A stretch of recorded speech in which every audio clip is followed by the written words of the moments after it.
Alhamdulillahilladzi hadana lihadza wa ma kunna linahtadiya laula an hadanallah. Allahumma salli wa sallim wa barik ala sayyidina Muhammadin nurika sari wa madadikal jari wajma'na bihi fi kulli atwari wa ala alihi wa sahbihi ya nur. Qala al-Imam Sya'rani radhiyallahu ta'ala anhu, wara'ul muridil munqati' yansha' min su'idh dhann bil muslimin, wara'ul muridus sadiq yansha' minan nur alladhi fi qalbih. Al-Imam Sya'rani mengingatkan kita para muridin untuk senantiasa berbaik sangka kepada siapapun dari umat Nabi besar Muhammad SAW, yang dengan baik sangka tersebut Allah Subhanahu wa ta'ala akan menjadikan amalan kita adalah amalan yang baik. Khoslatani, kata Rasulullah SAW, ada dua sifat yang dimana laisa fauquhuma syai'un khairun minhuma, tidak ada di antara kebaikan yang lebih baik daripada dua hal tersebut, husnudzan billah wa husnudzan bi ibadillah, yaitu berbaik sangka kepada Allah dan berbaik sangka kepada segenap hamba Allah Subhanahu wa ta'ala. Sahib husnudzan asaba wa in akhta, kata Imam Abdullah bin Ala bil Haddad, orang yang senantiasa berbaik sangka itu benar walaupun kadang sangkaannya salah.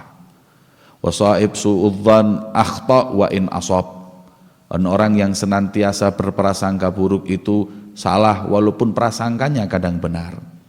Karena hakikatnya daripada su'udzan adalah rusaknya hati tersebut dari perangai yang baik, dari akhlak yang mulia, dari kotoran-kotoran na'udzubillah yang melekat di hati kita.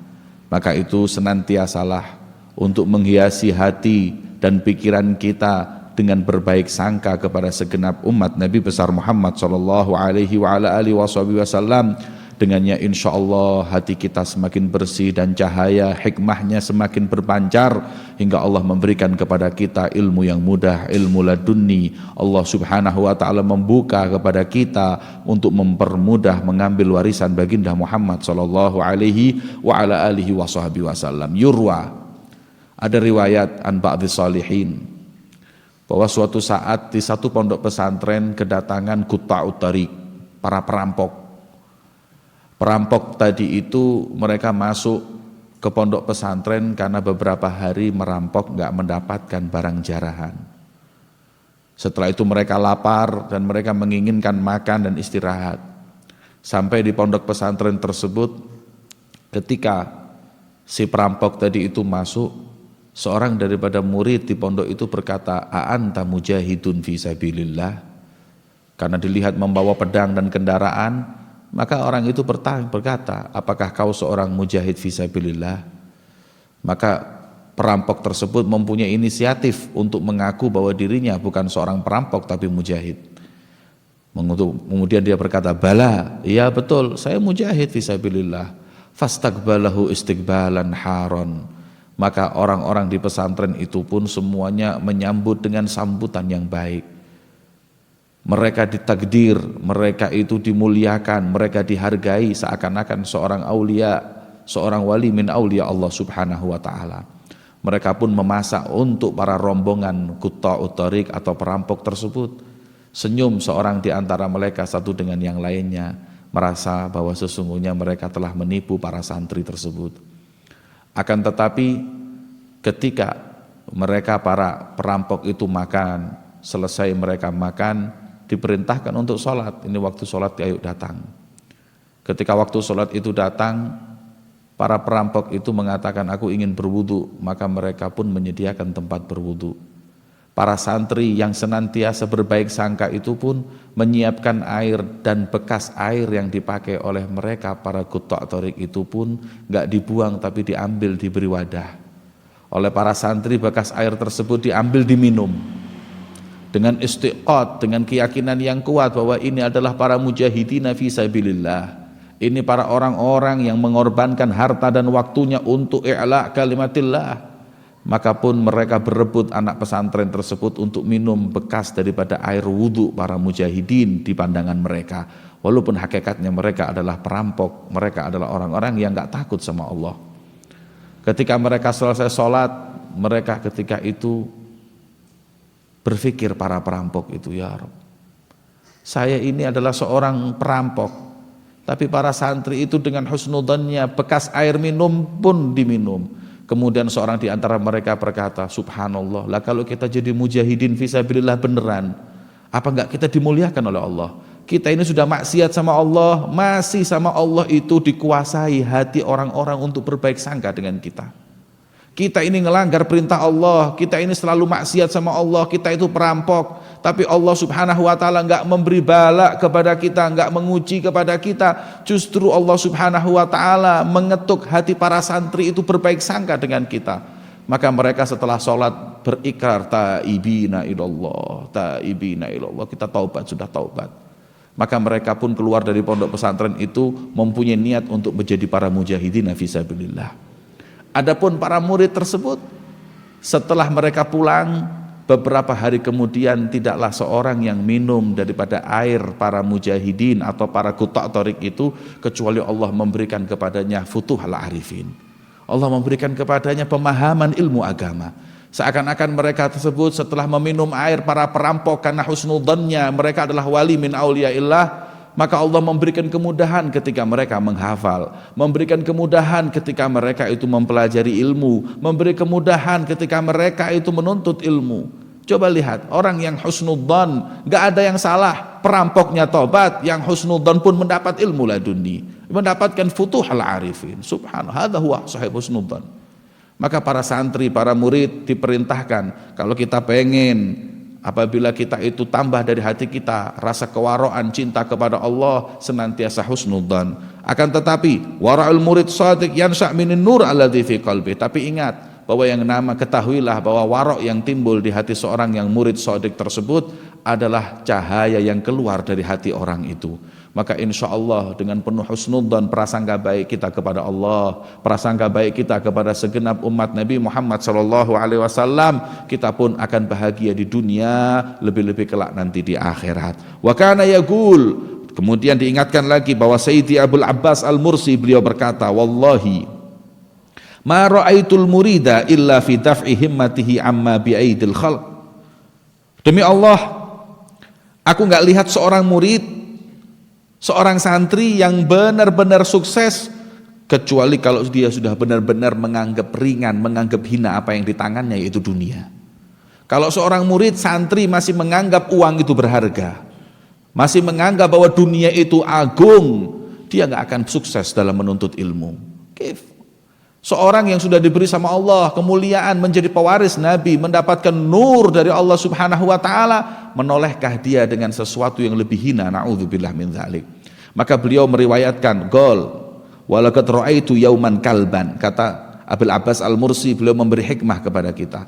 Suatu saat saya itu pernah berjalan, di jalan itu saya lihat anjing, wa ana muridun, dan ketika itu aku masih jadi santri, wa ma'i syai' minal khubuz, aku punya roti.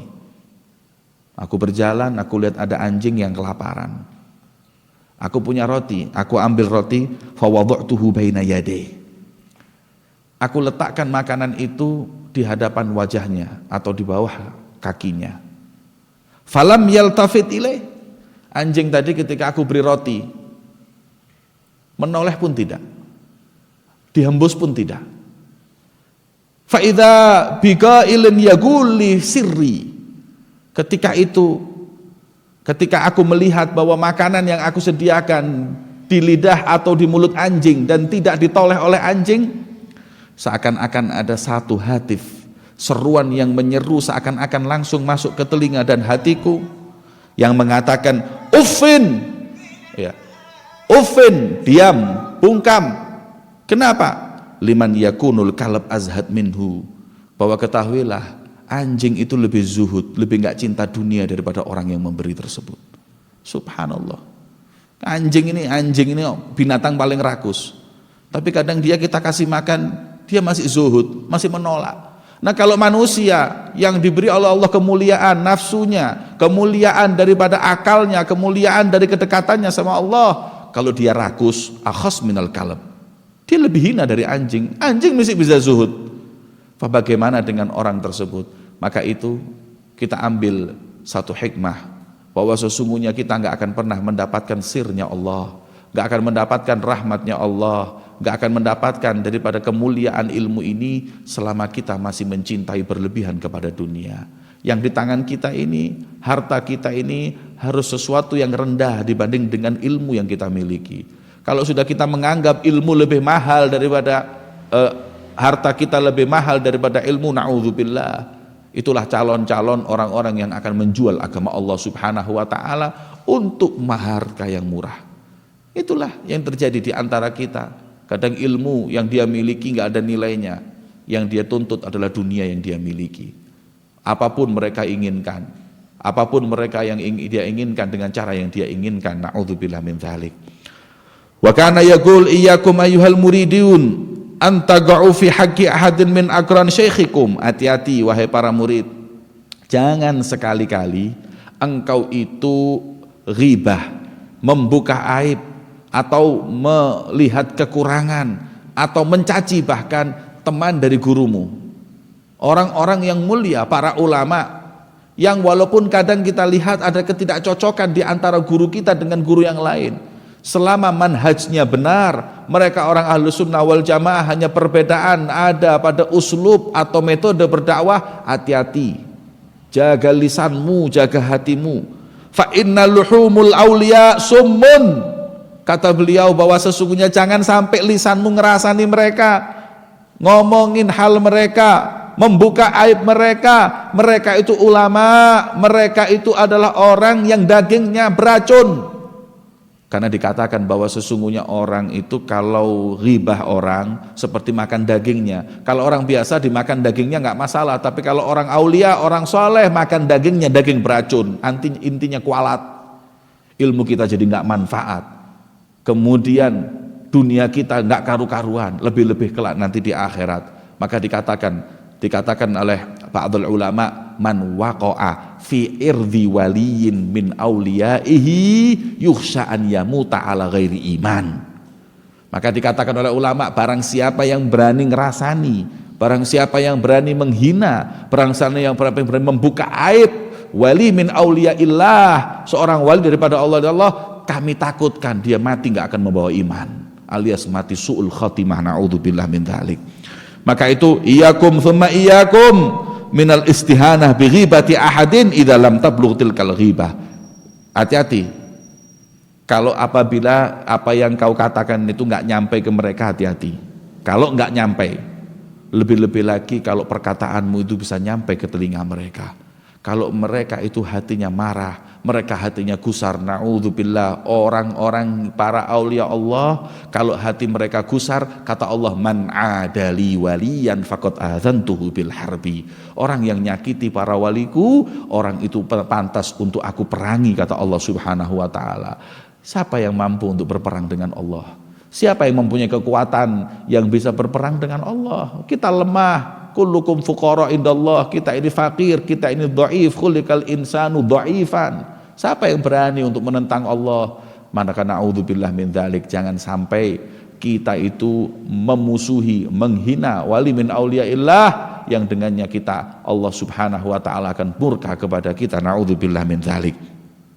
Wa min sya'nih, dan terakhir ingat, wa min sya'nih, min sya'nil murid, kalau nuntut ilmu itu la yamdur ila zallatihi sabiqah qabla dukhulihi fit thariq.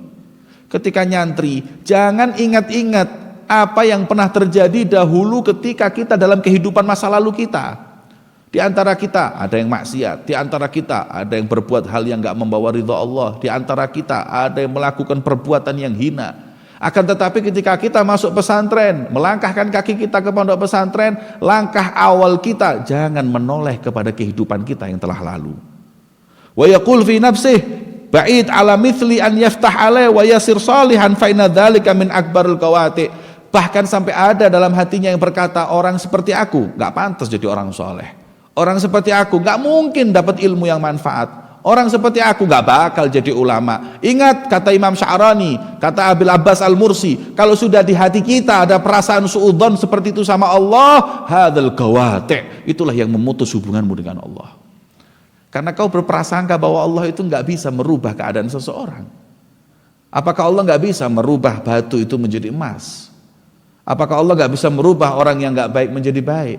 Kalau kita sudah suudzon dengan diri kita, hakikatnya kita suudzon sama Allah. Maka beliau mengingatkan Abil Abbas Al-Mursi, hadza min akbaril gawati'. Ini adalah bukan pemutus biasa, tetapi paling besarnya memutus antara kau dengan Allah adalah ketika kau sudah digiring sama Allah masuk pondok pesantren.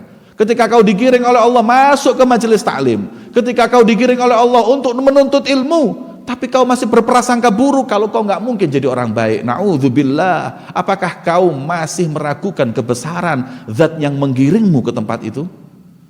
Apakah kau masih meragukan petunjuknya Allah yang telah membawa engkau ke tempat tersebut? Kita nggak yakin sama Allah. Kita nggak yakin dengan hidayahnya. Kita nggak yakin dengan kebesarannya. Nggak sedikit orang-orang yang na'udzubillah melakukan paling besarnya maksiat. Sayyidina Umar bin Khattab mengubur anaknya hidup-hidup ketika di jahiliyah. Apa maksiat yang lebih besar dari apa yang dilakukan Umar bin Khattab? Akan tetapi ketika beriman kepada Allah dan Rasulnya, menjadi sahabatnya Nabi Muhammad SAW, apa? Ketahuilah bahwa sesungguhnya syaitan yafirru min dhilli Umar. Jangan lagi orang, setan itu lari dari bayangannya Sayyidina Umar. Kata ulama, setan nggak lari dari Sayyidina Umar. Setan lari dari bayangannya Sayyidina Umar, nggak dari Sayyidina Umarnya. Ma'adzam hadzal magam. Kedudukan yang bagaimana yang dimiliki oleh Sayyidina Umar. Syuf, hadza Sayyidina Umar dulu adalah orang yang hina ketika dia melakukan di zaman jahiliyahnya. Akan tetapi Allah agungkan dia dengan perkenalannya dengan Allah, perkenalannya dengan Rasul sallallahu alaihi wasallam. Jangan lagi yang namanya Umarnya. Fa inna syaitan yafirru min dhiblil Umar. Hingga dikatakan ma fajja syaitan illa ma fajja Umar illa wa fajja syaitan fajjan akhar. Masalaka syaitan, masalaka Umar illa wasalaka syaitan fajjan akhar. Dikatakan enggak jalan di kampung Sayyidina Umar kecuali yang namanya syaitan itu jalan di kampung yang lain. Kenapa? Fa inna syaitan yakhafu min dhilli Umar. Itu kata Nabi Muhammad sallallahu alaihi wasallam. Maka jangan sampai kita merasa seperti itu. Wa min a'wanil umur, dan ingat, kalau engkau sudah berkata dalam hatimu seperti itu, maka beliau mengatakan wa min a'wanil umur li iblis. Kau jadi pembantunya iblis. Kau menjadi pembantunya atau menjadi temannya iblis. Karena kau tergiur dengan perkataan iblis dan keyakinan iblis di hatimu tersebut. Na'udzubillah min dzalik. Maka dari itu jangan sia-siakan keberadaan kita dalam menuntut ilmu. Saat dan waktu telah berjalan. Ada yang 3 bulan, ada yang sebulan, ada yang setahun, ada yang 2 tahun. Coba hasib anfusakum qabla an tuhasabu. Hisab diri kalian. Apa yang sudah kau dapat? Ilmu zahir dan batin yang kau miliki ini apa? Sudah berapa ayat yang kau hafal? Sudah berapa nadham yang kau hafal? Dan sudah berubahkah akhlakmu? Sudah berubahlah tutur katamu? Kalau enggak, man izdata ilman walam yazdad huda, lam yazdad minallahi illa bu'da. Kata Nabi, yang ilmunya bertambah, akhlaknya enggak bertambah baik. Yang ilmunya bertambah, ibadahnya enggak bertambah baik. Itu orang ilmu nambah, tapi juga jauhnya dari Allah juga nambah. Na'udzubillah. Ilmu jadi hujjah alaih bukan hujjah lahu. Ilmu justru akan memberatkan dia nanti di hadapan Allah. Bukan untuk ilmu justru meringankan antara dia dengan Allah subhanahu wa ta'ala. Nas'alullah subhanahu wa ta'ala an yaftah alaina wa alaikum futuhal arifin. Wa yurzaqna wa iyakum fahman nabiyyin. Wa hifdhal mursalin wal malaikatil muqarrabin. Wa sallallahu ala sayyidina Muhammadin wa ala alihi wa sahbihi wa sallam. Walhamdulillahi rabbil alamin.